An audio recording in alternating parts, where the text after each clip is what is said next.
And that bull is now wandering. I don't know where he is exactly. That looks like a... Has he gone up to the Mara quickly? It looks like a giant clearing. Oh, I know where he is. He's near Sandy Patch. And is the most beautiful shot. Now, I don't think it's the same bull that Byron had, but what's interesting is that he's flapped his trunk over his tusks there, and that means that he is almost certainly in must. Why they do that, I'm not sure, but they often will rest the trunk on the tusks, if they've got tusks that are big enough to do that. Oh, isn't that wonderful?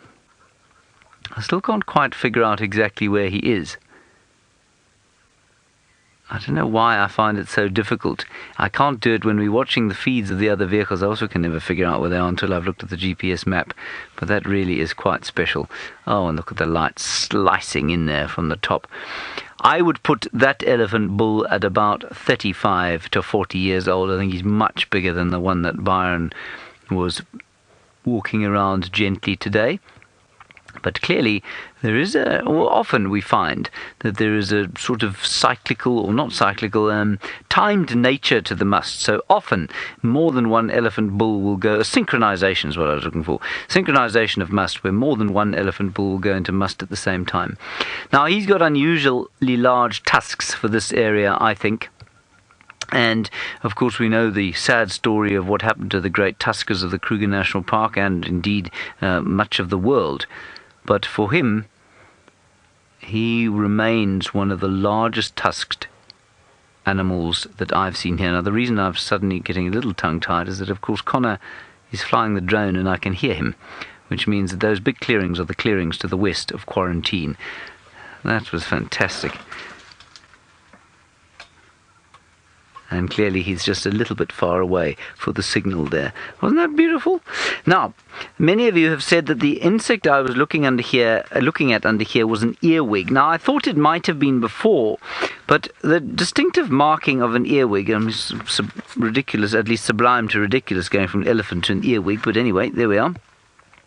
The earwigs are very distinctive by those forceps at the back of their backsides, and I didn't see that on our sort of earwig type creature, but it's well possible that it is an earwig. Some of the earwigs are predatory, some are not, some will eat flowers like this one, so I don't know, but maybe it was an earwig.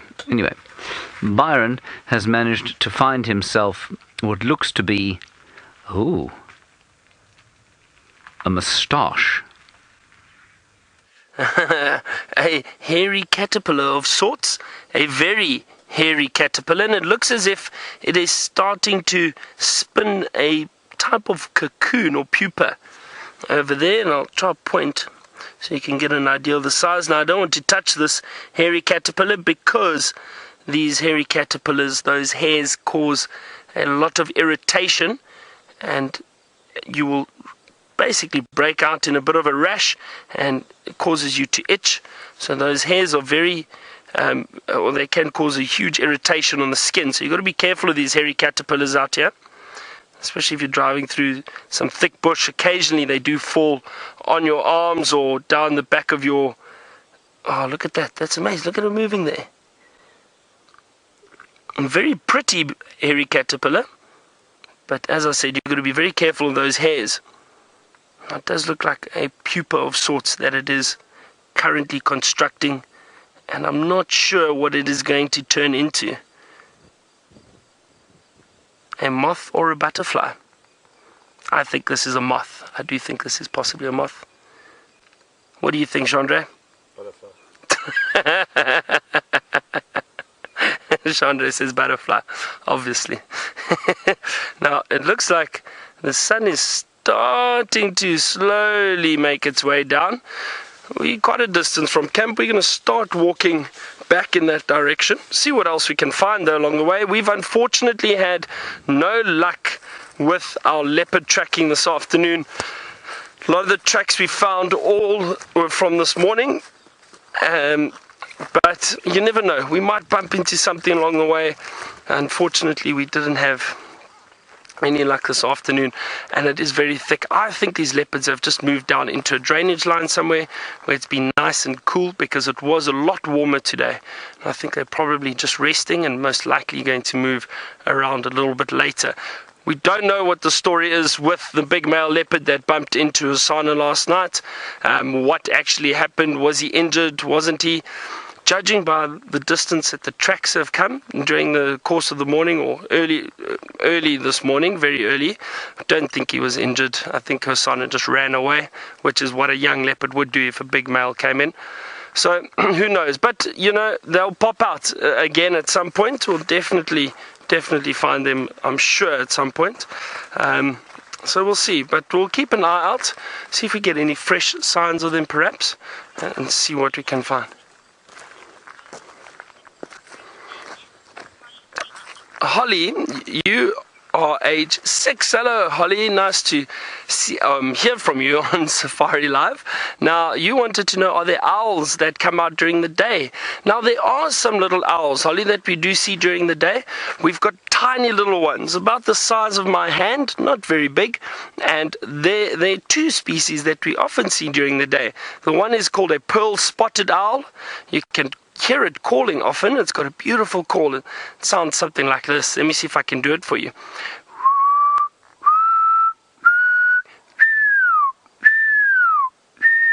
It sounds exactly like that.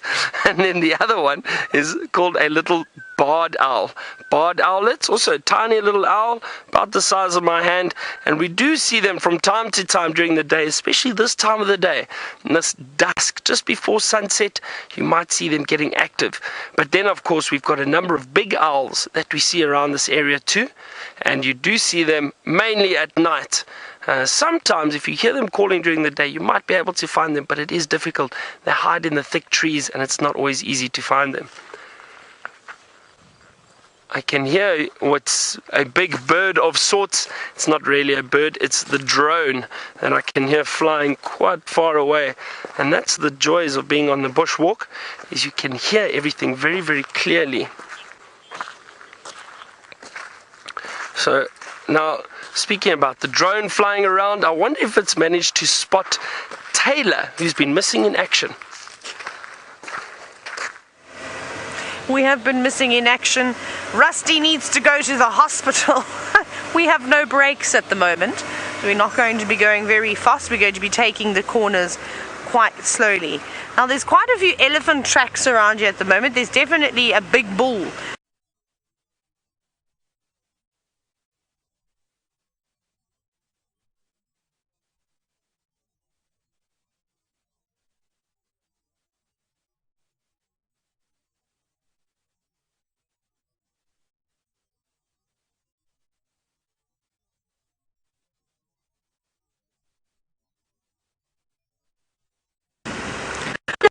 About that, the gremlins had obviously attacked, but that's okay. Now, I'm not sure where we lost you, of course, but please keep sending those questions in #Safari Live on Twitter. We'd love to hear from you, and of course, thank you so much for sending the most wonderful screenshots. This is, of course, the director Kirst is telling us that there's some great ones coming through of James, so keep those up. The best freeze frame that you can get of James, and I'm not sure if he's actually had a look at some of them just yet. Maybe he's saving it for after dinner giggles.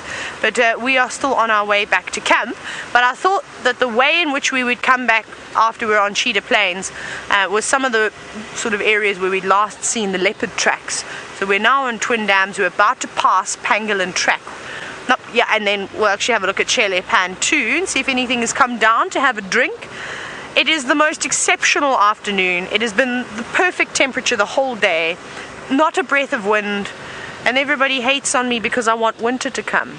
This is why I want winter to come, because it's the most stable weather in the country, in my opinion. Now, there is a tiny little black bird actually just sitting up on that very small jackalberry. Yeah, and it just dived down. Where did it go? Oh, it is a fork-tailed drongo too. I think there's a couple of them. Actually, you know where they are.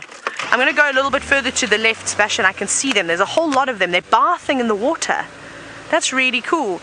Now, it's unfortunately... let me try and stop. Please stop. I have to put it in gear there. Oh. Look at all of them. There's a whole lot, though. They're all sitting on that branch. There must be about 3 of them.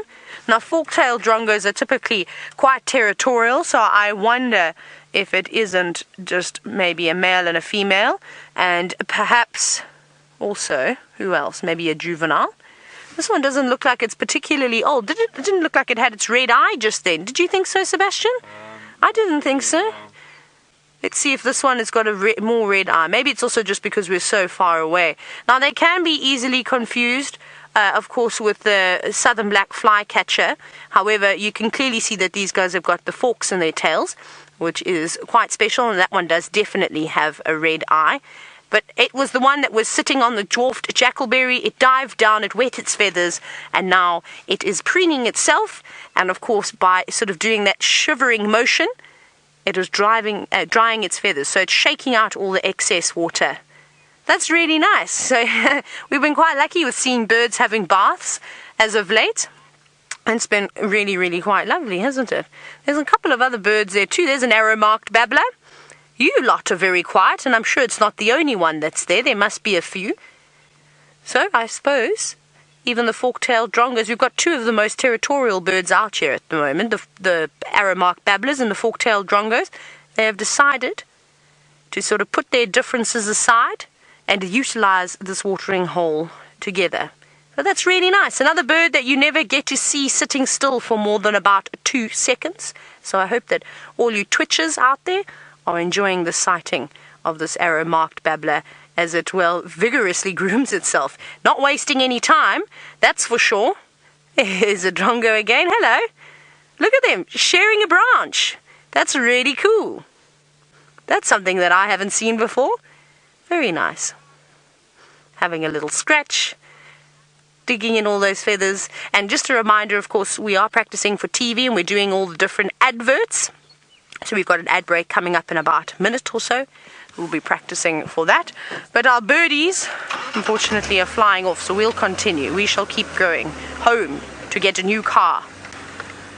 Let's see what else we are going to find around here. I think I want to do pangolin track again. Just to double check, because this is where I had the last footprints of Hosana and Shongile. I might even try and show you too in a moment. 30 seconds to go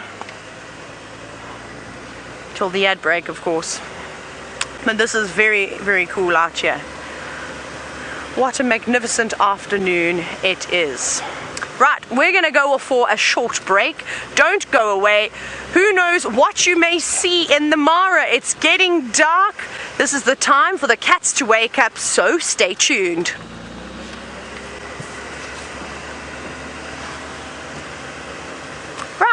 There we go. We're done.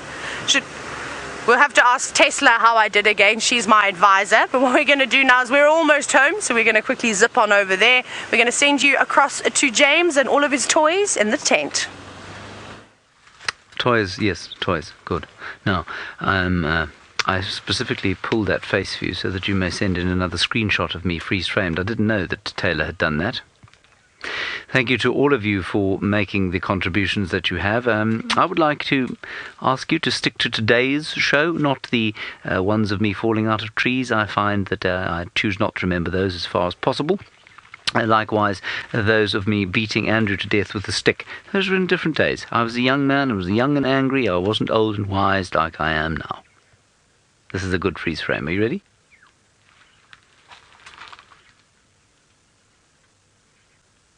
Good. Right. Now, we have identified these insects, which are no longer here, obviously. Let's just quickly go to the microscope if we can. Well, there we are. Now, they are, in fact, thrips. And I got that by searching for the screenshots that you were sending through. And I didn't find any of any worth, but I did find out that somebody had identified these insects as thrips.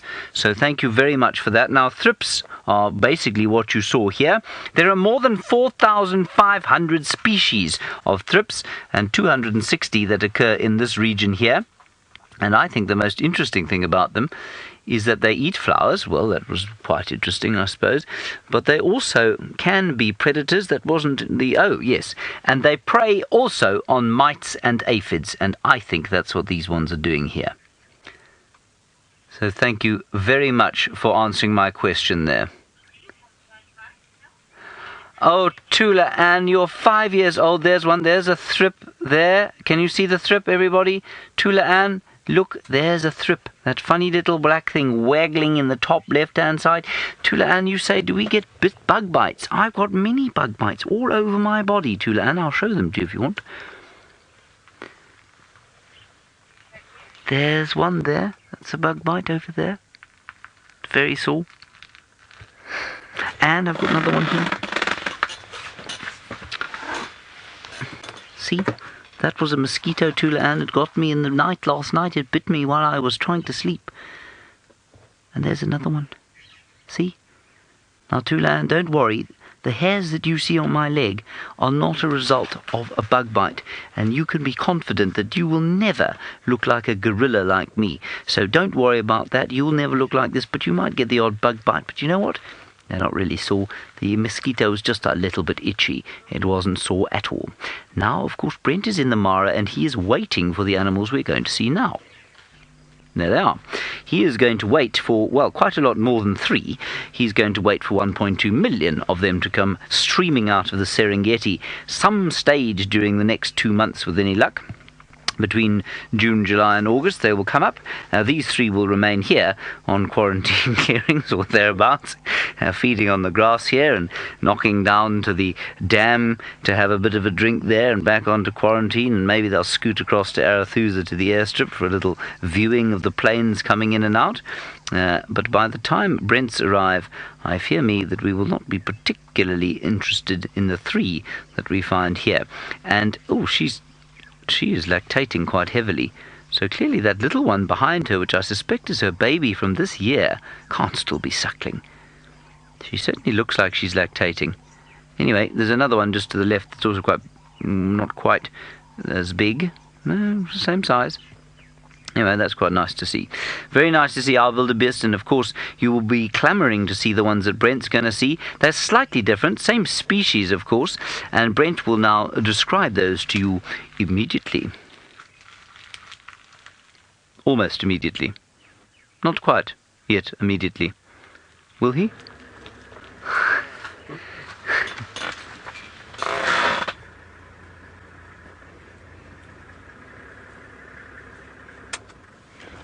Okay, we've got a hyena. There's a very sick buffalo calf just up ahead. The hyenas just spotted it. This could get really interesting. So I'm warning you guys who are sensitive. This could be...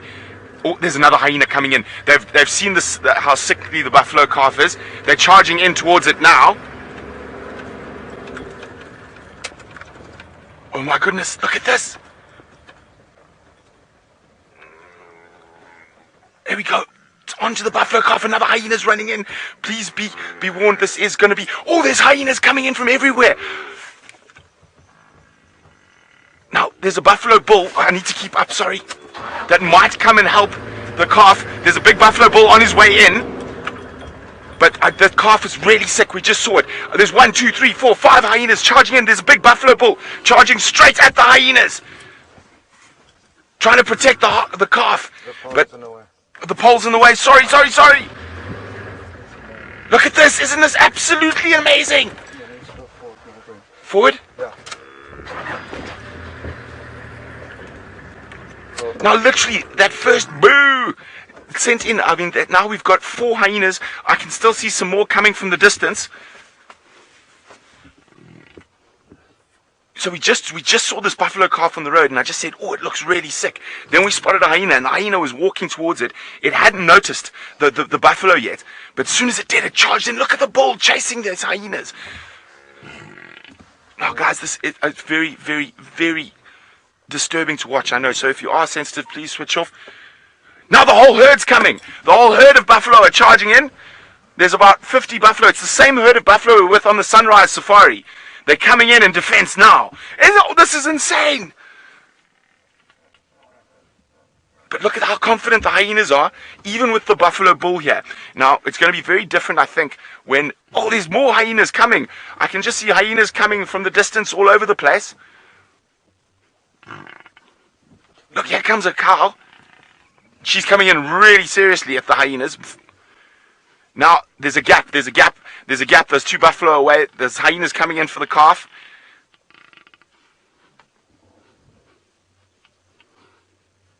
Now, that calf is sick. It really looked sick when we saw it. But look at this, tails up. The herd of buffalo charging in defense. Forward, yes, sure. Turn. How's that? No, it's worse. Straight? No.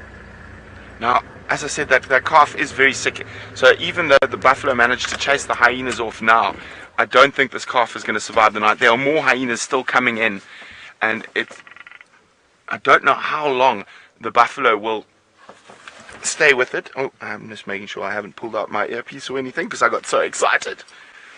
Now, again, remember, this is nature, and sometimes it is brutal, and we're here to observe it in its nicest, its purest birds, but also in that really harsh sort of life and death scenario. And this is why it's better than a soap opera. This is real life. This is happening live this very second on the open plains of the Masai Mara in Kenya, and we're just incredibly privileged to be able to show you nature in all its facets. Oh, there's the standoff. There are still more hyenas coming in. They're not charging in at the same speed now. The rest of the herd is also slowly moving back towards us. So a lot of people, wow. And this is one of the reasons we've based a camp, or going to be basing a camp in the Masai Mara. These interactions happen all the time, and it is just possibly one of the most spectacular wildlife destinations in the world. You can't really compare it to anywhere else. The amount of interaction you see between predator and prey, and remember, this is even without the wildebeest migration being here. It is just truly one of the greatest spectacles on earth.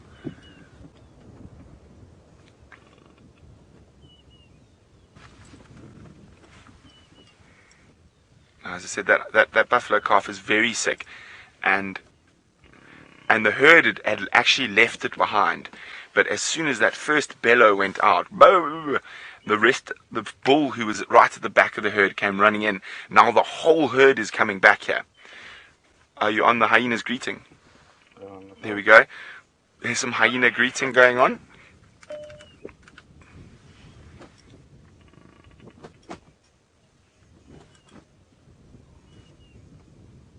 So you can see there's a cow wandering off.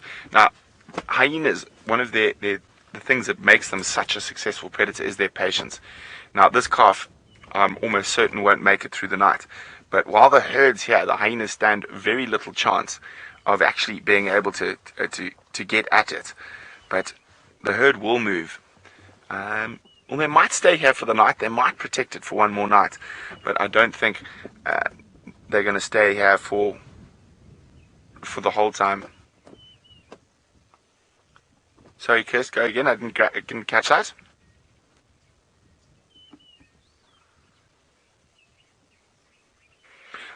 So, guys, you're wondering if the baby is still alive. Yes, it's very much still alive, but it's very, very weak. You can still see its ears flicking. And those hyenas barely bit it compared to what I've seen hyenas do in the past. So it is still alive, but it is very weak. It's very sick. There was an incredible amount of snot and salivating coming out of its nostrils. So it could be a whole host of different diseases that it might be suffering from. Now look at this. The hyenas are now just lying down around probably about 30 or 40 meters from this baby buffalo. And so you see there's another one coming in the distance. See, there's still more hyenas coming in.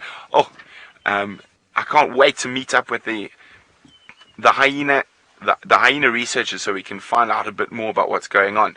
Now Cedar Point's wondering, does the herd realize that the calf is sick?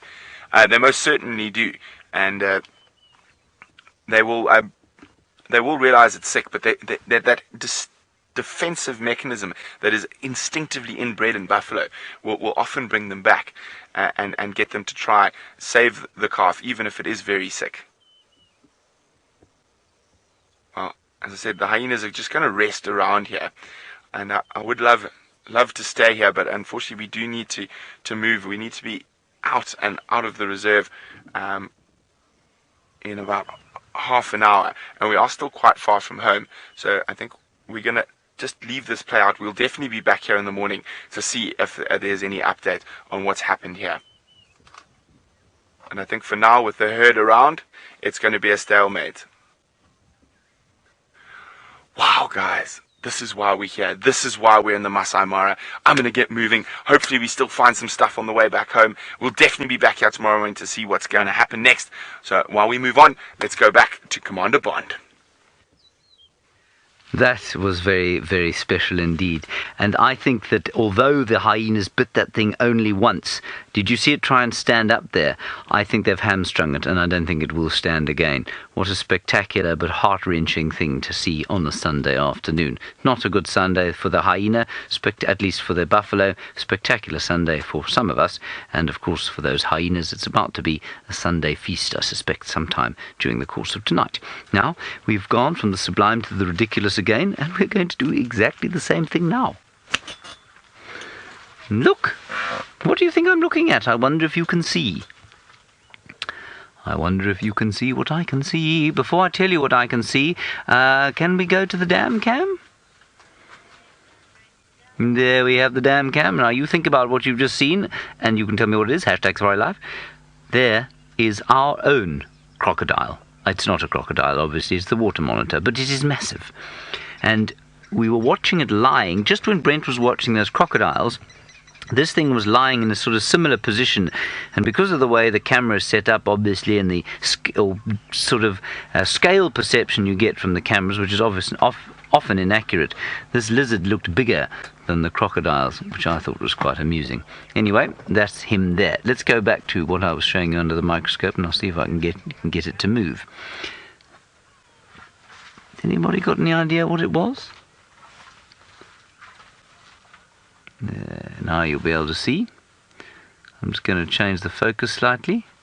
It is a little spider. See that? It's probably a little crab spider.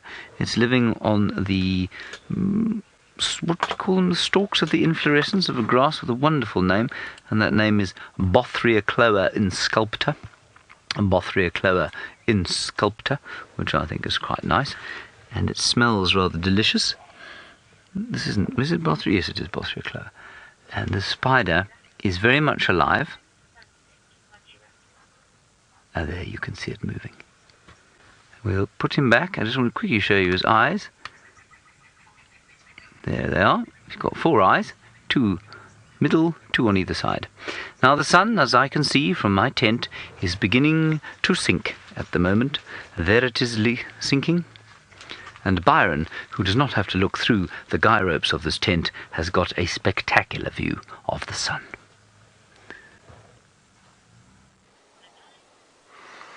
Now, we have got a lovely view, and our bushwalk is starting to come to an end. It's been a lovely afternoon, and that sunset is really spectacular. Now, we've got probably a few more minutes left while we head back to camp, but that is really, really beautiful. And a lovely end to the day for us. Unfortunately, no leopards, but so much that we saw on our walk this afternoon. I really enjoyed it. With the chameleon first up, and then we had the elephant. We had that big tortoise, that leopard tortoise. That was a huge leopard tortoise. The little hairy caterpillar. So there was a lot out there today, and also the excitement of following tracks and hoping to find some leopards, but it just didn't go our way this afternoon. But that's how it goes sometimes.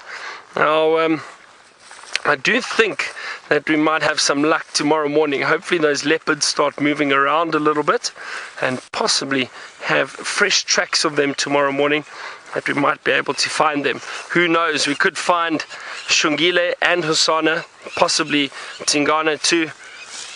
Oh, that's nice, just over the trees. How's that silhouette, Chandra? Beautiful. Some crowned lapwings flying over us, making a lot of noise. That is really beautiful. Look at those colors. Very nice. Very, very nice. I can see the drone that Connor's flying. around still. He might start landing soon. I don't know if he's got his nocturnal flight license. Now let's head back to Tayla, who is also appreciating this beautiful sunset. Oh, okay. Hi. Sorry, I don't have communications at the moment. I'm not sure why, but we shall figure that out in a moment. But we have indeed changed over into a Wendy, and we've got a beautiful view of the very, very pink sunset. Well, not quite a sunset just yet, but there's a lovely haze in the sky this evening. So I think we might be just in time for a very, very good view. And I'm wondering if we went and sat quite close to Sydney's dam, if that wouldn't be quite pretty. So that might be where we end up. I don't think we're going to make our, unfortunately, our 4 traversing areas today. We've done a little bit of Chitwa. We poked our nose on when we had the warthogs. However, we did get cheetah plains, and we have done Djuma. So we're just missing Arathusa, but I think we're just going to run out of time before we can get down that way. So perhaps we'll do a bit of exploring this afternoon. Now, that wire that you can just see, that's of course a power line. Of course, we need power somehow, so we do have a few of them scattered all out the reserve, bringing all the different lodges in the area, all sorts of power. Should we carry on? Should we see if we can get a better view? I think so. Let's try to do a silhouetted bird of some sort. Maybe a nice martial eagle eating a water monitor. Wouldn't that be nice to have a silhouetted version of that? It would be quite no. Wah! Oh my gosh! James! James just gave me an absolute heart attack. Would you like to speak to me? I'm live, but I have no communication. I think I'm still live. Oh, yes. Firing from the Wildebeest and Impala alarm calling. Where? By the dam. By the dam? Turn around. I'm going to turn around. Dam. Okay. See if you find the Impala and the Wildebeest and find out what they're shouting at. Maybe it's a leopard. I hope you got a screen capture of that face. Go quickly. Okay. Can I... Back here, we'll do it backwards. Let's not hit the tree. James might be able to race us there. Should we have a race? And then we hit him, said no one ever, because I'd be the most hated person in the entire world if I drove over James Henry. Don't worry, I wouldn't want to. And that is also how the territorial James Henry bull marks his territory, by kicking up dust. Okay, bye. We're going to move. James has instructed us, and whatever Father Time says we do, so we're racing down towards Vuyatela Dam now, and Sebastian will feed me any questions that you have, or tell me when I need to link away, won't you, Sebastian? Yeah, no problem. Perfect. Okay, hold on tight, everyone. We're going to follow up on the animals alarming, and we have brakes, so we can indeed drive a little bit quicker than normal. Let's go. And Sebastian, you've got a duck, so we're more aerodynamic than this. I feel like I need to shave my entire body and drive very, very fast. Something About the drone? I'm not sure what Kirsten is saying about the drone. Should we put it on open comms? Yes, maybe we can do that. Should we put Sebastian's hand? Okay, we're going to try and get the comms all sorted out over here, but I'm going to send you across now to James. I do hope that there is actually something causing the consternation of the animals down by the dam. I'm not sure what it will be. We'll hopefully find out shortly. And apparently, I'm not sure if I'm supposed to say that or not. Oh, and we've got some silk over here, which I shall bring to you. And I also found on my trip there a half brick. Now, I'm not sure if you know about the half brick or not, but in South Africa, it's the traditional weapon of choice during a riot. Why it's over there is not because there was a riot, but because an elephant pushed over the Djuma sign and then hid this half brick under a bush. We don't want the half brick to remain in the bush. I feel a half brick is, well, it's not very useful in the bush, is it? Keep the elephants from rioting, yeah. Keep the elephants from rioting, but then again, if they do riot, they could pick it up and toss it at something. You know, you're not thinking ahead, Fergus, that's your problem. Oh, come over here. We have a rather special thing. Look at this. It looks like a scale insect. Can you see it there? A tiny little white thing. And be careful, Fergus, you will impale yourself upon this, dead and dying piece of Acacia exuvialis, or Facilia exuvialis as they're now called. Now, these are exactly the kinds of things. Remember I was talking about ants tending to scale insects and aphids? Well, this is the kind of thing that would be tended by ants.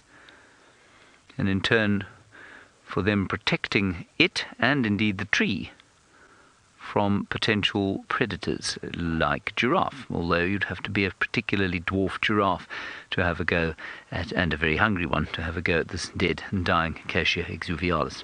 It does have one flower left on it. 2 flowers. I've left one. And they smell like citrus. Take a smell, everybody. Isn't that nice? Told you it was good. And we're going to put these things under the microscope because, of course, as the light starts to fade, well, the ability to find interesting things like half bricks in the bush starts to dissipate, and we must find more things to look at under the microscope. I'm just remembering the last time I actually saw a half brick hurled. It was quite interesting. It was this is the silk I found. I'll get back to that story. Look at this. Do you feel like you're in the film American Beauty? How cool is that?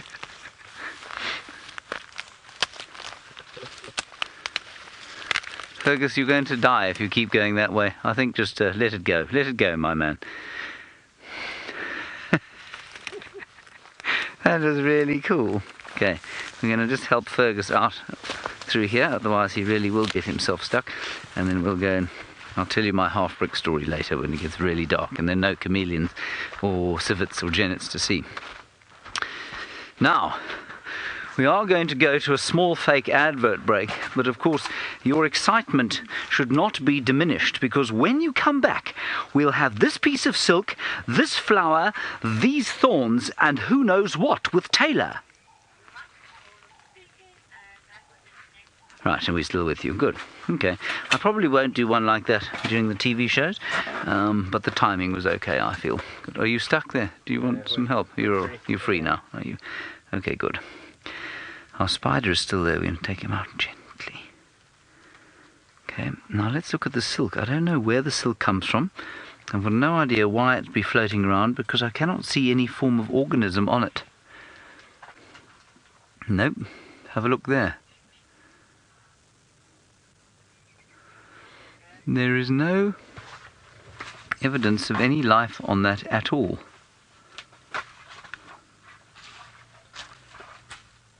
Maybe, you know what it could be? Except there's no seed on it either. I thought it might be a piece of wild cotton, Gossypium herbaceum, but it is not. So I don't know what that is, I don't know where it's come from and why it is floating around in the atmosphere. We shall have to do some research onto that. So that's that piece there. Does Tayla have comms yet? Okay, that's good. So Tayla will be... we don't have to sit with me the rest of the drive, so Tayla will be back. She's probably searching for those impalas and things. And there is the last acacia flower of the season. Isn't it pretty? And I don't know quite why they smell of citrus, but they most certainly do.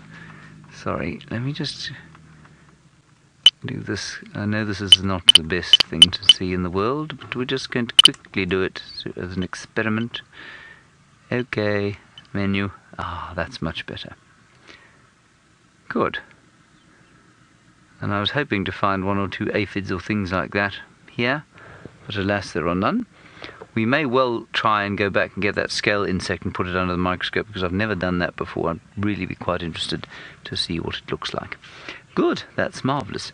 Then the other tree that I picked was something called Catanarigum spinosa, and it's not a tree that we see very often, and to those of you who are not botanically inclined, well, you'll probably give substantial... There are definitely Impala alarm calling. Impala alarm calling at the Galago Pan right now. They're going ballistic there. Good, Tayla's going over there now. That's really quite cool. Okay, so we'll keep an eye out there, because the leopards do use a game path that comes along here. So we'll keep an eye out. as we go. I might go and stand on my favourite tree. Anyway, this tree is not often seen out here, and it makes the straightest sticks you can find, except, of course, they've got nasty spines on them, and it is called the Spiny bone apple, which I think always sounds like something that might produce a delicious fruit, but this one doesn't. It does make very gorgeous yellow flowers, however. Catanarigum spinosa. Good. And I think that's probably all I've got for you right now in this little selection. So we can go and take across to Tayla while she races. I'm going to get onto the tree outside and see if I can see what's coming. We just had to do a big 360 because we'd come down to see what the wildebeest and Impala were alarming at, as instructed by Byron and, of course, Father Time. But unfortunately for us, there were no big cats or little cats. It was Connor, as he was collecting the drone, because it's getting a little bit dark now, and the wildebeest and Impala were not convinced that he was not a predator, so they just thought that they would shout and scream at him. Now, if you're watching the dam cam, you may see me racing across the dam wall, because, as James said, and I apologize for not looking back, oh no, but I have to stop very quickly. This is too beautiful not to look. The reflections that are coming off of the water, and then we'll get to Galago Pan to have a look. But how cool is that? Isn't that absolutely beautiful? Very, very, very pretty. That's Vuyatela Lodge that you very quickly saw in the background.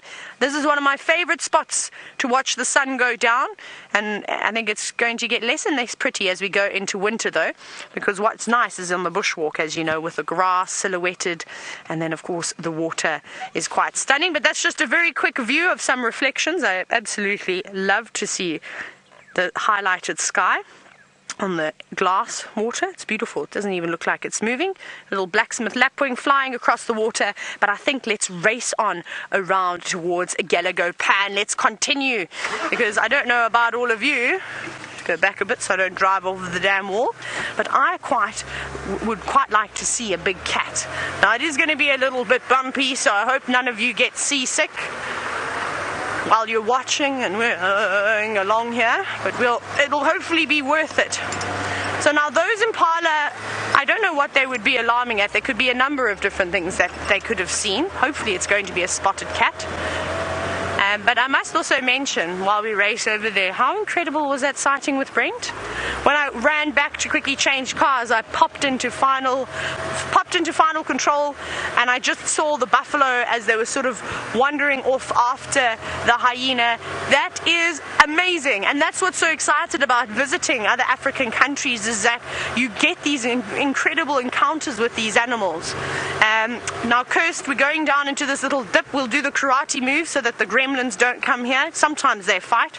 Come on, Sebastian. Taylor Kwando.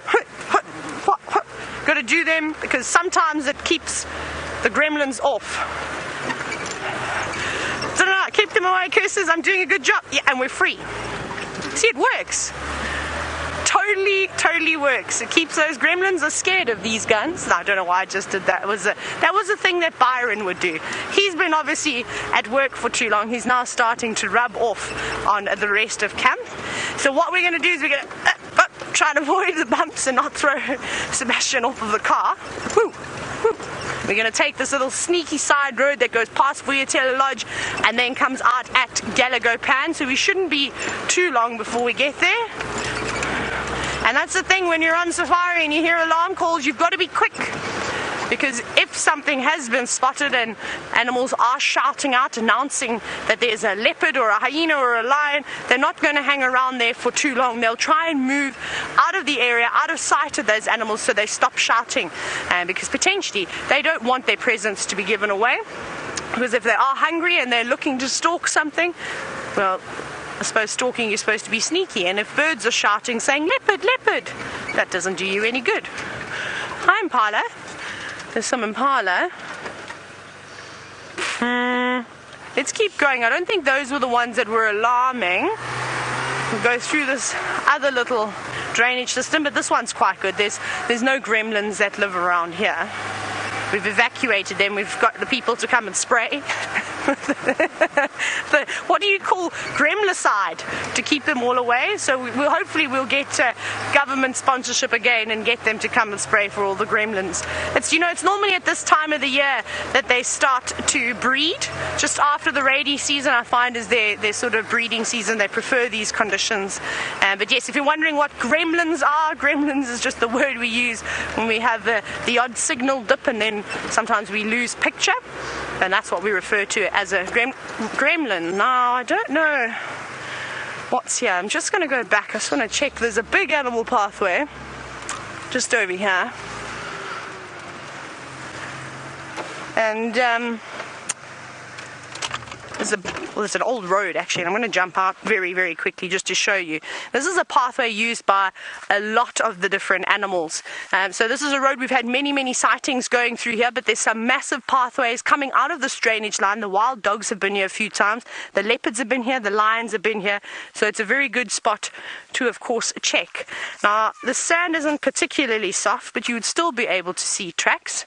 And if you listen, there's a go-away bird just hopping on this knobthorn and is alarming at me.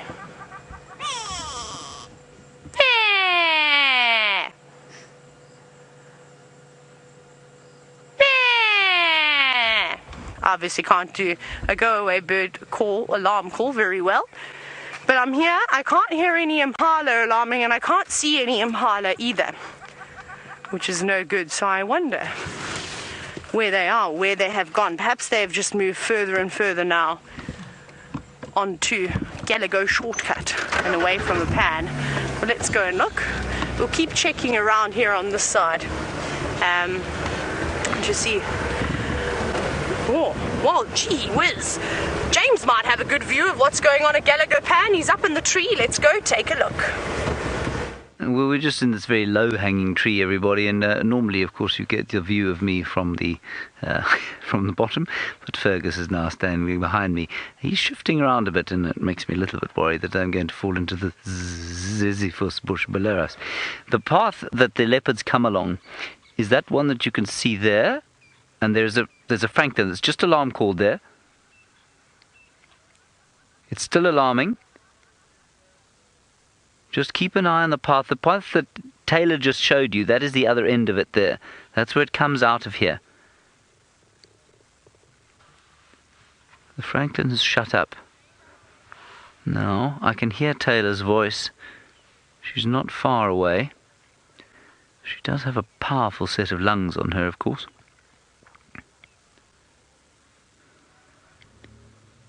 No, I don't see anything coming along there. And did you hear that? Tell her to do it again. I'll turn my face towards her. Oh, you heard it. That was Tayla showing how very powerful her lungs are. Yes, that was Tarzan Tayla in the background, and any leopard that there was in this thicket is now somewhere near the Buffelshoek Dam. Good. Well, there are some impala running that way. They're not alarming. You see them there, Ferg? Yeah.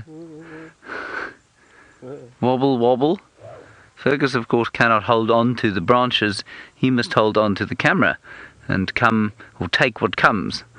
There are impala streaming across there. Might have been Tarzan's fault. It may have been Tarzan's fault. That's a very good point. Tarzan Tayla. They're not alarm calling. Anyway, I don't know what's going on. We cannot stretch ourselves any further than this. Good. All right. Well, I find myself in the inevitable position again where Kirsten is going to wait until I've tried to get out of this tree before linking away.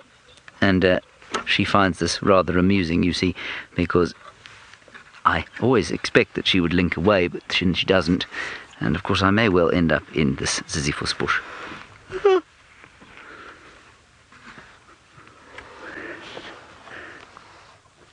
I made it. The law of averages says that that will not always be the case, of course. There we go. Now I'm stuck around the bush. Do you want to take that up the other way? There we go. And now, I know many of you have not beheld the fine example of humanity that is Fergus Clark, but there he is. And he will now be climbing out of the tree as well. Very good, Fergus.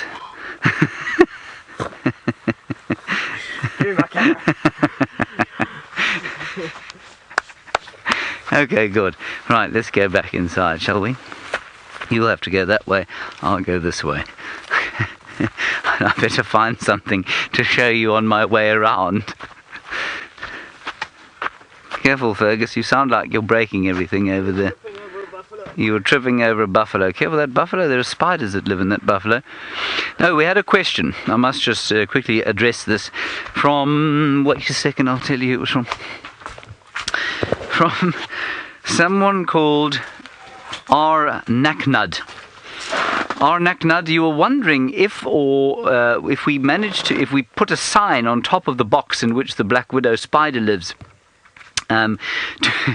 indicating that there is a venomous spider inside.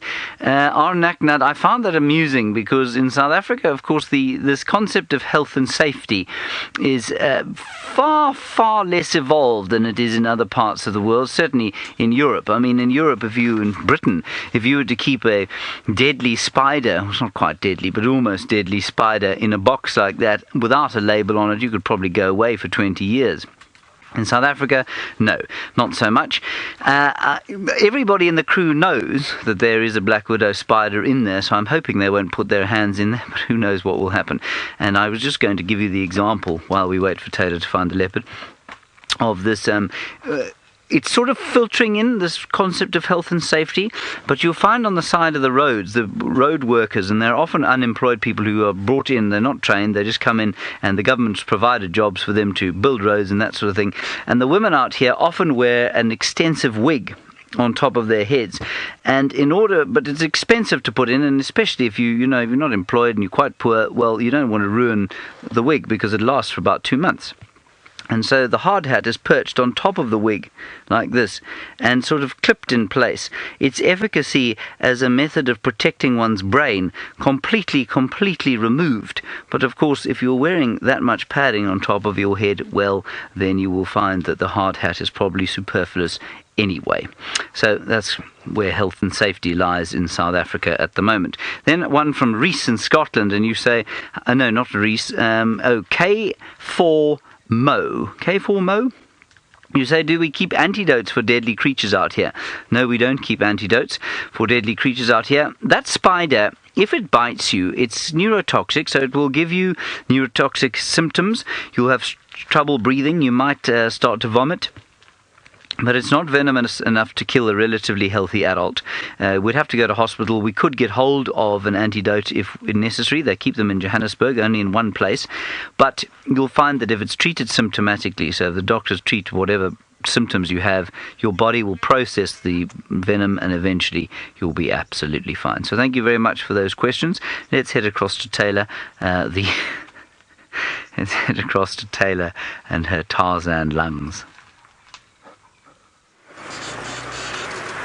I'm so glad that you actually heard that. Shame what I did do is I did it twice, but the second time I did it 100 times louder because I knew James was listening, and I forgot to tell Sebastian to take his headphones off. The mic is up here, and with, of course, Sebastian's headphones, can you imagine how that sound must have been amplified? So I've now deafened him. He's completely deaf. We're having a little giggle about it. He's not too deaf though, just partially deaf now, so that's alright. But we'll just carry on, and hopefully by tomorrow morning it would have worn off. Impala. Now, Cedar Point, you're wondering if it could have been Hosana who was causing all the antelope to alarm call just a moment ago. And speaking of antelope, there's a whole herd of Impala. I don't know. I think from the tracks that we had earlier today and this morning on the sunrise safari, his tracks move right out of that area, and I don't think he's going to be particularly visiting Vuyatela Dam in a hurry. He's got a fright now. So I think track. So they could be anywhere. That block is very thick. I know that Byron and, of course, Herbert were searching in that area for any sign of them, and they didn't get any luck. So we might go back around there again and do a couple of loops. We're just on Impala Plains Road, so I think we'll start heading back south, and you never know what we might see. So no, I don't think it was him. We also don't know where Tingana went, so I don't know if now Tingana's gone on a mission as well. I don't know if he would have settled down this morning. Maybe he really crossed the road. But again, I drove Gari Main, and the leopard tracks all just disappear. But this is the best opportunity we're going to have now at this time of the day to, of course, find them. Now, Sky, you've said if Karula was still around, would Tingana have still show sort of some hostility towards Hosana? I think so, but obviously Karula will be there and she'll defend him, and I think that's what the biggest problem is that with all the animals out here, we see it more with lions and leopards and elephants in particular, and buffalo, like you just saw with Brent, is they want to protect their young. And I'm starting to think more and more that this is not the first altercation that they've had. And I'm, like I said this morning, I'm wondering if Karula didn't stand in front and put her life on the line to protect Hosana, and then something has gone wrong in that process. There's been countless situations where that happened. It's actually more common than what we think, where mothers end up dying. We see with lions, often the big male lions, if the mother defends their cubs for too long and don't resist and sort of give up, they'll unfortunately end up losing their lives as well. So it's not an uncommon thing in nature. It actually happens on a regular basis. But it just seems to be a little bit more on the uncommon side, of course, because it's his offspring. It's not like it's Hosana's from another male. We suspect he's from Tingana, but apparently Karula was also mating with the Anderson male. So, you know, we're not 100% sure. Maybe that's why. Maybe Hosana isn't Tingana's, well, offspring. But we don't really know. We can only really speculate. Let's go this way. So it's all very confusing at the moment, and I can tell you right now, our stomachs are all in knots that we aren't able to give you clear answers. There's not one person in the Wild Earth team that is happy about Karula's disappearance. We all wake up every single morning hoping that today is going to be the day that she makes a comeback. And we've just got to, we'll keep going, and we can only just be positive until we find some solid evidence that she isn't going to come back again. So, example, we'll find a carcass, a leopard carcass of some sort. It has been quite a while though, so you wouldn't see any flesh or fur. You would most likely just see bones. And again, it would be even further difficult because the Djuma clan have moved back onto the property and roam the area flat out as soon as the sun goes down. So if they came across her carcass, they would have definitely, they show hyenas, of course, they're incredible animals. They don't just eat herbivores, they'll eat anything, they don't waste, and that's why they're so important to have around out in the bush. And of course they would have cleaned up a leopard carcass, no problem, and scattered the bones. So again, it's just proving, it's really hard to prove something like this, but we'll just keep going, and well, let's not hope for the worst. Let's hope that something indeed positive is going to come out of this. Right.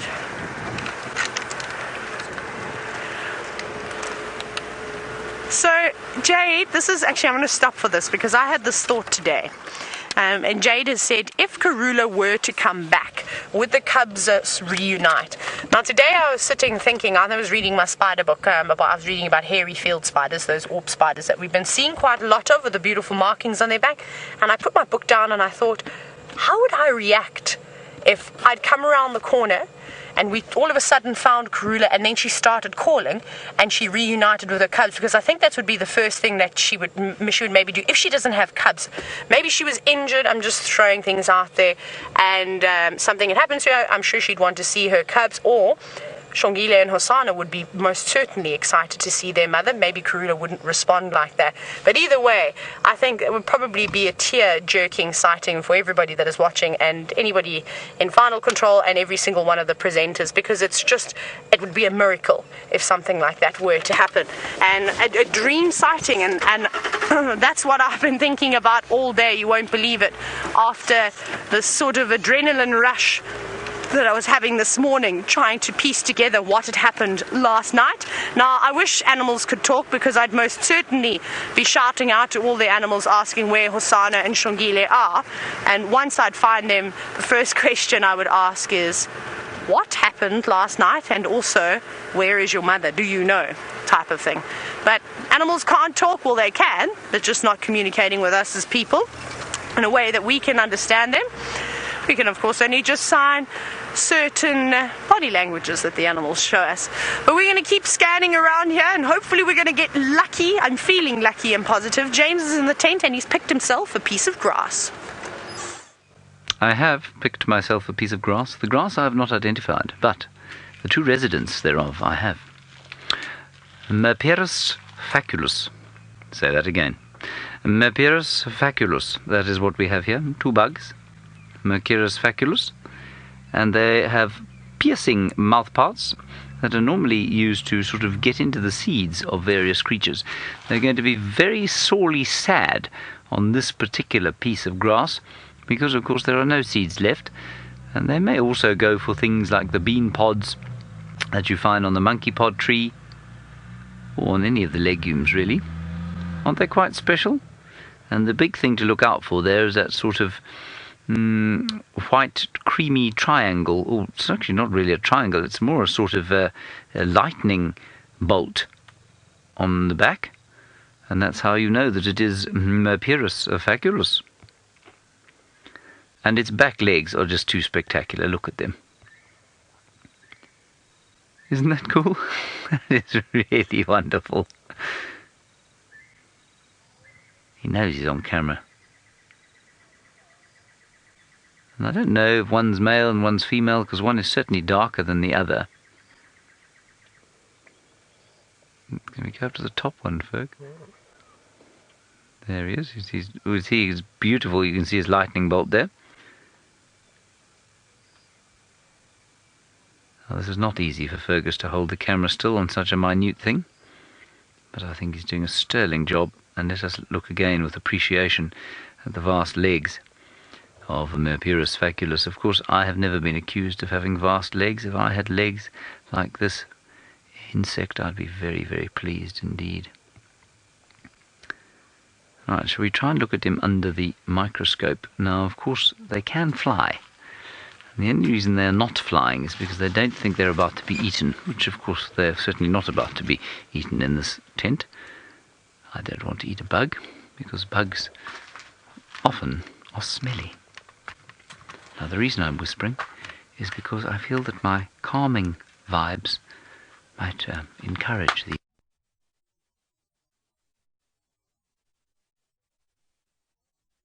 picture and audio, I suspect. Oh, we're okay. We're back. There we are. That's actually not much better than Fergus got. Well done, Fergus. Well, I think your picture was actually better than that one. I'm just going to move it a bit closer. It's jerking around because the other one has now started to fly.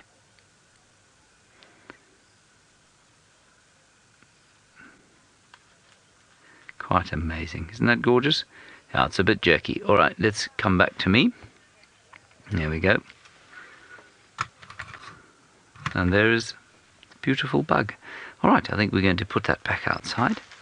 Oh, it's left. You see it absconded, it disappeared. There's only one left. Let's take it out.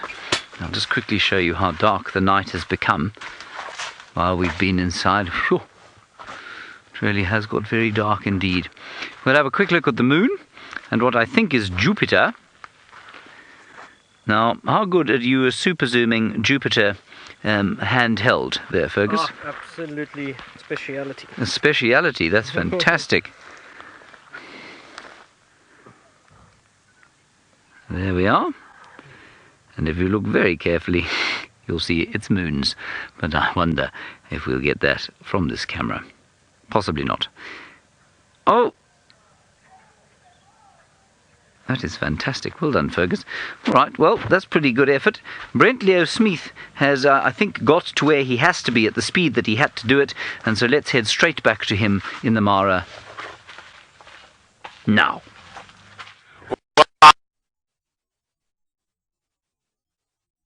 He's a frozen. Okay, good. Right. We're going to need a few questions from you in the tent at the moment because I've run out of things to put under the microscope except this very beautiful piece of grass here. called Melanus repens. Very nice. Very nice Melanus repens. Okay, I'm going to go outside and see what else I can find to show you under the microscope for the next few minutes. While I do that, Tayla is still scouring the landscape. You won't believe it. We heard a crested francolin making a very nervous call, and it was sitting perched up in the tree. So we decided to go off-road from Impala Plains Road, because it has got to that point now where it's getting quite dark, so it's not safe to get off of the vehicle and do any walking anymore. So I went off-road with a car in hope that it was going to be shadow moving through the long grass, but instead we fell into an aardvark burrow that had collapsed, which was quite fun. That was interesting. We got out of it alive, though. We're not harmed, but we're having a very exciting day today with all the adventures, from no brakes, to almost falling through aardvark burrow and coming out in China, because it was quite a deep one, but we were okay. So what I thought, seeing as though we're here, let's do a quick route around Shadow's sort of preferred roads to walk, and one of them is Triple M. So we're just passing through here. I haven't seen any fresh evidence though of any leopards just yet, but we're just sort of getting into that perfect time to start to see the nocturnal critters waking up. And whether we're going to find a leopard or a chameleon, an owl, maybe an aardvark or a porcupine if we're really lucky, I'm not sure. Now, Zane, you're wondering why we haven't been seeing any monkeys or baboons lately. We actually heard some this morning on the dam cam, and I saw all their footprints, and they also raided camp this morning again. How unusual. And so that was great. They didn't take James's mixed nuts this time. I think they took some sugar, which they probably would have preferred over the mixed nuts, knowing the baboons. So they definitely are around, but most of them, I guess, that I've ever taken on safari, funny enough, don't often see something like a vervet monkey or a baboon. They're quite elusive, and they also, like the elephants, like all the animals do, they're moving around constantly trying to find new resources. So it's like they always have their favorite spots. So for a week they might hang around the lodges, and then they go off for 2 weeks. We don't see any sign of them, not even a footprint or calls in the distance, and then they come back again. So they're just sort of constantly doing loops in different areas. But I think they'll be around. Like I said, tomorrow morning they'll probably come back and raid camp again. So if we just drive and do loops and loops around Vuyatela and the DRC, you saw where James was hiding behind the sign, that's where we live. Sorry, a bit bumpy. Then we might get lucky and we'll try and find some baboons and monkeys in the morning. We wouldn't be able to look for them now, unfortunately, unless they were roosting in an open tree. Then we could put the infrared on, and that could be quite nice, but otherwise we wouldn't be able to use the spotlight, because with diurnal animals, so animals that prefer to go to sleep when the sun goes down, their eyes cannot really adjust very well to this harsh light. Oh, very exciting. We've managed to get Brent back again, and he is sitting with a Kenyan sunset.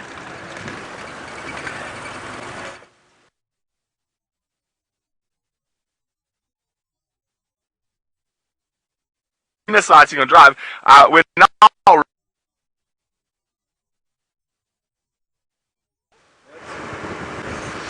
We're back again. So, well, that must have been a very, very quick sunset then. Maybe the sun goes down a little bit quicker in Kenya, but you're back with us. Sorry about that. We haven't got the sun, we have got the moon. And once we turn off of Triple M and we're away from these power lines, we'll try and find a gap that we can have a little look at the moon, because it is beautiful tonight. I'm not sure when we're supposed to be having a full moon. I reckon in about 3 or 4 times. Sorry, Chris, can you please say that again?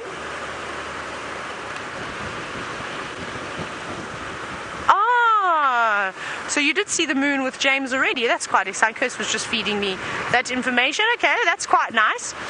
So then we shall definitely show you our version of the moon. So like I said, I'm not sure when it is full moon, but it should be soon, a couple more days, maybe 3 or 4 days time, I would say, maybe even less, maybe 3 days time I'll go with. We'll just have to wait and see. And I love having the moon out. The only negative, of course, about all of the moon is all the light that is around, so we can't see the nice stars. And the stars out here are beautiful. We're seeing Orion at the moment, clearly in the sky. which is really, really quite nice. Though I think out of all the constellations, out of the ones we see that are most common, I love the formation of Scorpio. I think that it is absolutely beautiful. And if you get up early enough, sometimes you can see both Orion and Scorpio at the sky at the same time on either end of the horizon, which is also something quite special to do. I always love to do that on safari. We don't do that too much now. Oh, here we go. We can see the moon now. We'll just very quickly show you the moon. Isn't that beautiful? Now, if you all look very closely, you all know that I can see the Easter Bunny and the moon. So he's been hard at work, of course. Was it last weekend? It was last weekend that it was Easter, wasn't it, Sebastian? I think so. Yeah, or two. No, nonsense. Like almost 3 weeks ago. Easter was a long time ago. I had an Australian Easter. But yes, the Easter Bunny's there. He's exhausted. He's resting. There we go. Now you can see him. You can see his ears.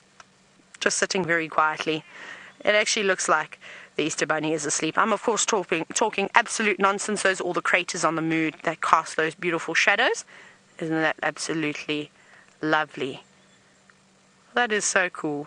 It's actually just incredible what you can do with these cameras, don't you think? Mm-hmm. I mean, when we look at the moon with our naked eye, we sort of see it a little bit.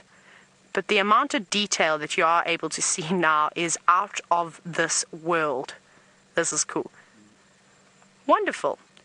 You know what we should do one day? Or maybe you can all do that, because I think we look at the moon quite often. Let's see if anybody can do a complete sort of moon phase. So starting from a full moon and then going all the way to a new moon and seeing its different sizes. Maybe somebody can put a collage together for us, hashtag Safari Live, and then James can choose the best one, or that might take a bit of work, so just anyone that wants to do it. But speaking of James and in the tent and having the ability to look on a computer, I think he's playing with his microscope again. I'm not playing with my microscope, I'm playing with my torch and a bladder grasshopper that Fergus found. And it's eating a silver cluster leaf tree, which I don't think I've ever seen any insect eat before. And it's obviously nocturnal, so it comes out at night to eat because most of its predators, which would be birds, are not around. Can you still see it there? Yeah. Now, I'm just going to try and move this leaf that it's on. Sorry, everybody. There we are. There we go. Tesla, you are aged just 6 years old, and you say to me, why am I not afraid of these bugs? Tesla, oh dear, my question to you is, why would I be afraid of them? And I'm not asking this to be nasty, but why are you afraid of bugs? Bugs and grasshoppers like this, very few of them are actually able to bite.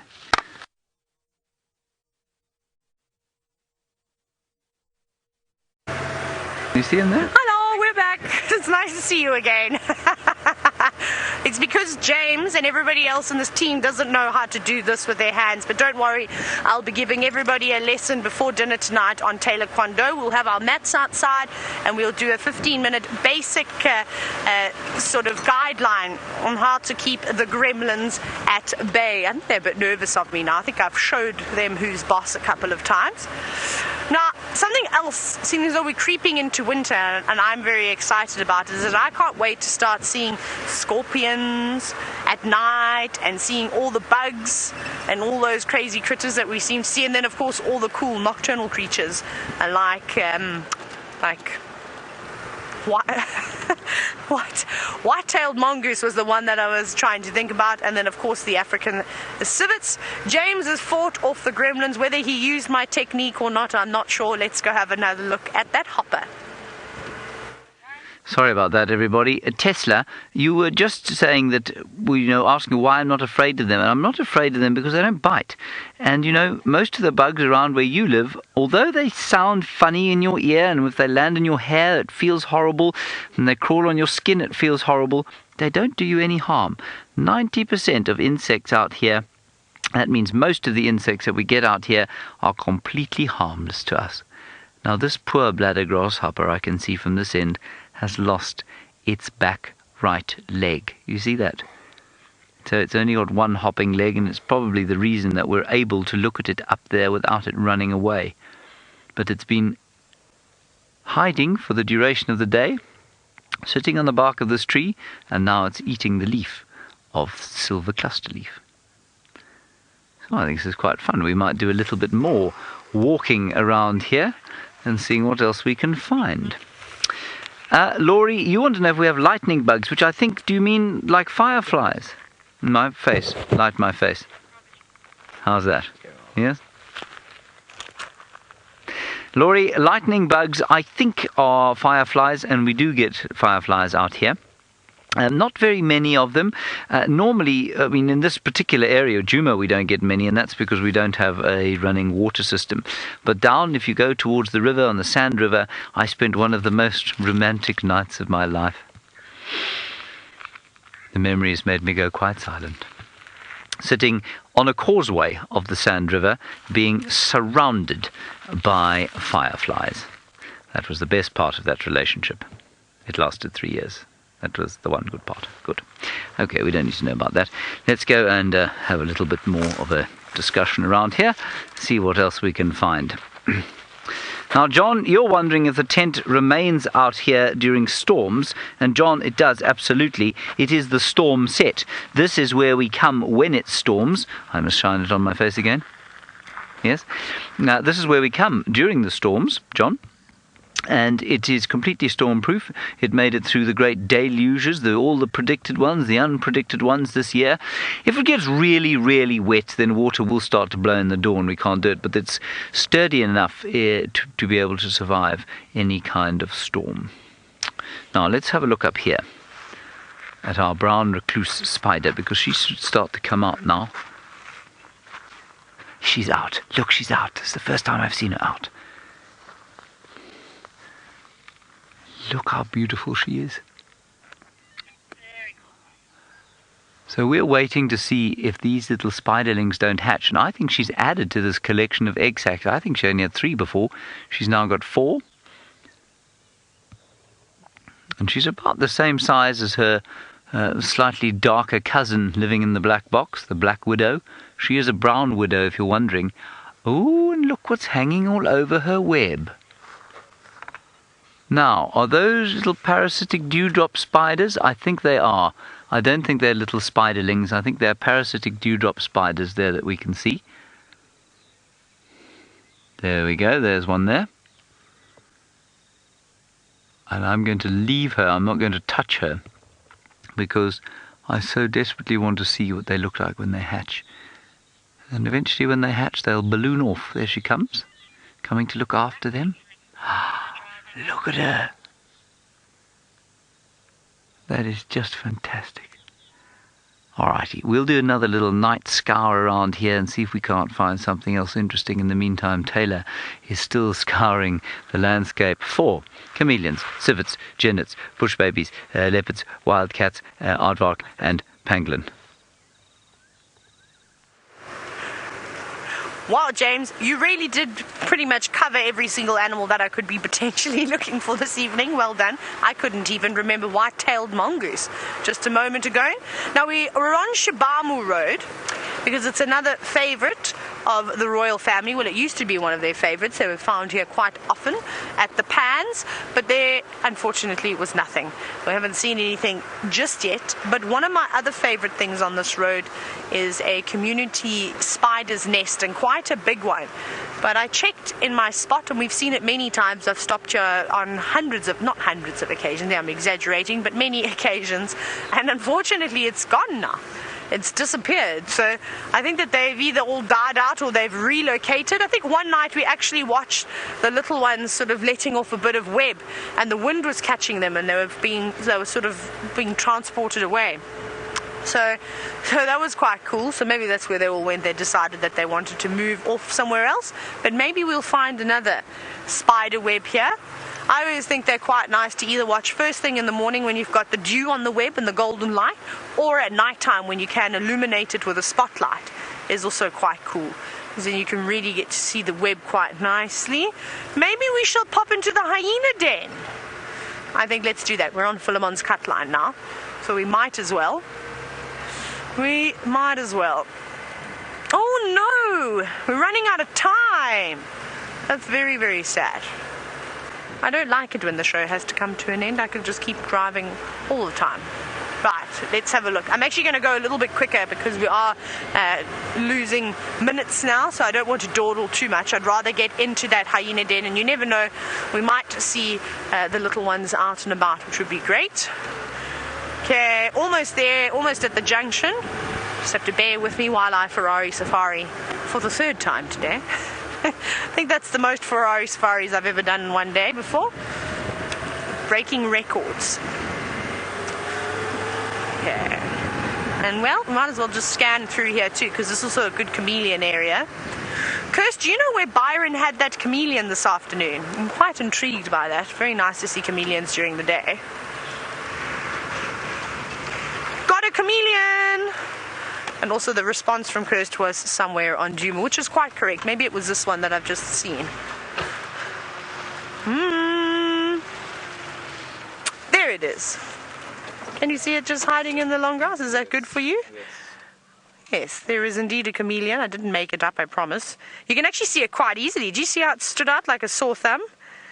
Woohoo! I always feel much better by ending the afternoon safari off with a beautiful chameleon. This one. Ah, Kirst says it actually looks like the same chameleon. How do you tell? So now I want to know, Kirst, how do you tell the difference between the various chameleons here?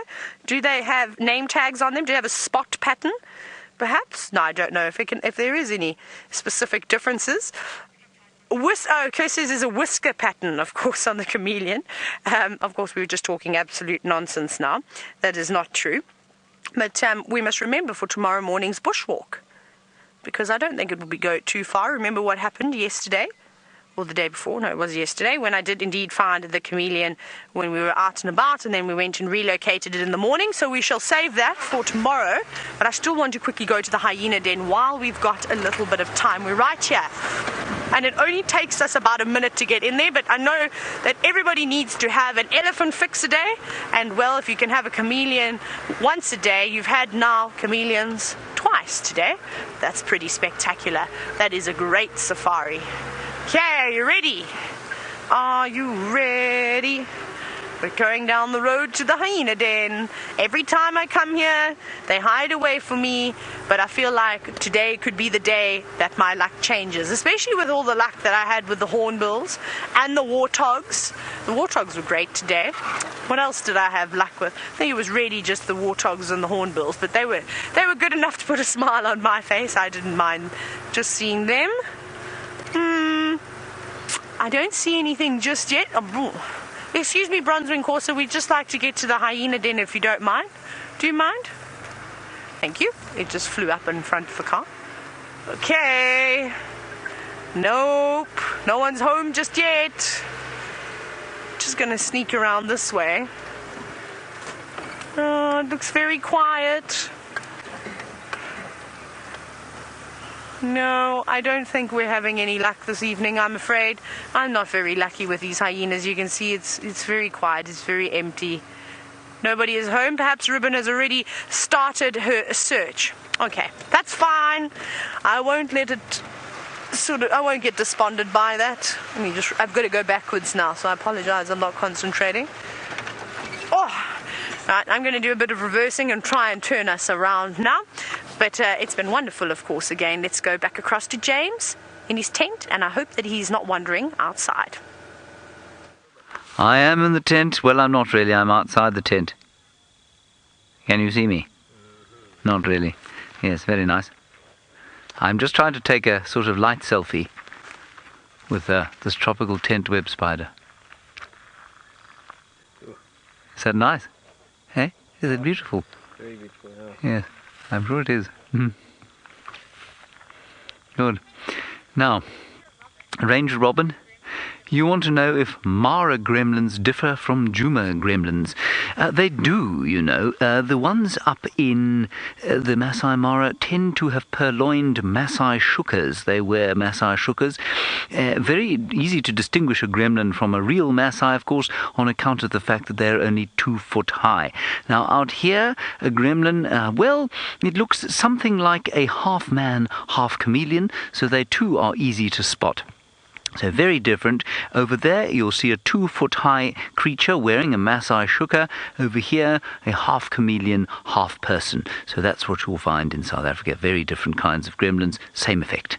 Disastrous effect really on the technological difficulties that are broadcasting live from the wilderness. I realise now that I've been looking up in that direction because I thought that's where the lens was, but in fact it is over there. Good.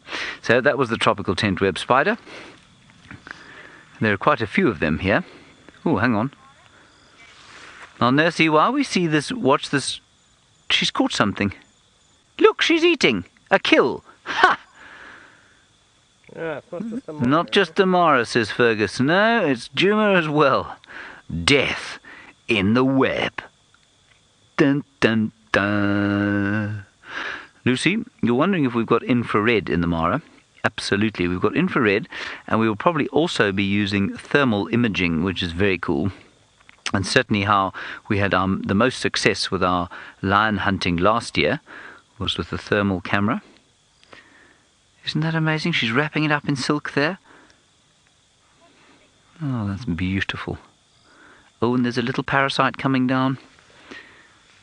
Anyway, unfortunately, we only have 30 seconds left, everybody. I'm really glad we got to show you a kill in the last few minutes of the sunset safari here on a very nice safari Sunday. Thank you very much for joining us. It's been wonderful. I've thoroughly enjoyed myself around the tent. I was a little nervous that we wouldn't find some things to show you, but I think we found quite a lot, actually. So thanks very much for joining us. Thank you for your questions and comments. Tomorrow, of course, we'll do it all again at 6 o'clock in the morning to 9 o'clock. Until then, stay safe and happy wherever you happen to be on our marvellous blue and green planet.